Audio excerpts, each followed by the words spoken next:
راتلونکي هدف مو د شل اوریزو نړیوال جام ته بشپړ چمتووالی دی. سلام امینه خوږو کتونکو وخت مو په خیر ستړي مشئ.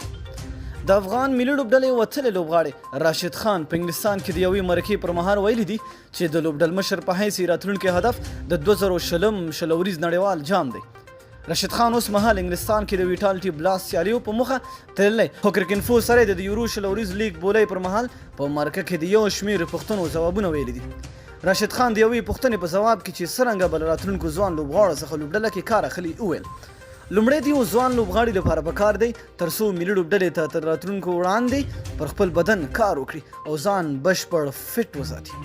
دویم باید ځوان لوبغاړي په خپلو مهارتونو بشپړ کار وکړي او په خپل ځان پوره باور ولري. د افغانستان ملي لوبډلې مشر شل کلن راشد خان وایي چې که څه هم د 50 اوریزو نړیوال جام ته چمتووالی هم یو له سترو هدفونو څخه دی، خو اوسمهال یې ټوله توجه پر شل اوریزو نړیوال جام ده چې په 2020 کال کې په آسټرالیا کې ترسره کیږي.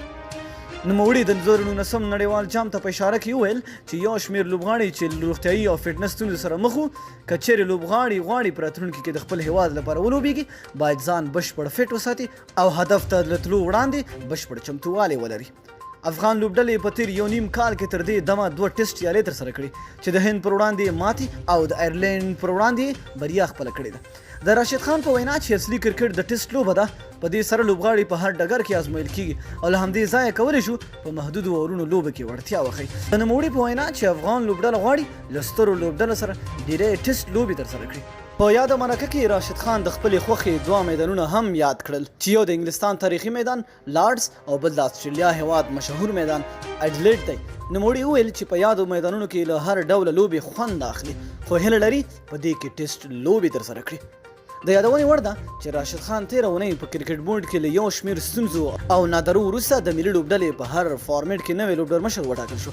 د نوموړي لومړی سفر به د بنګلادیش پر وړاندې له ټیسټ لوبې پیل کیږي. نو مینه او مننه دوستانو چې ویډیو مو راسره تر پایه وکته. د لا نورو ښکلو معلوماتو لپاره همدغه چینل مو په خدمت کې دی، خامخا یې درسره سبسکرایب کړئ. تر بلې ویډیو درلې الله په امان.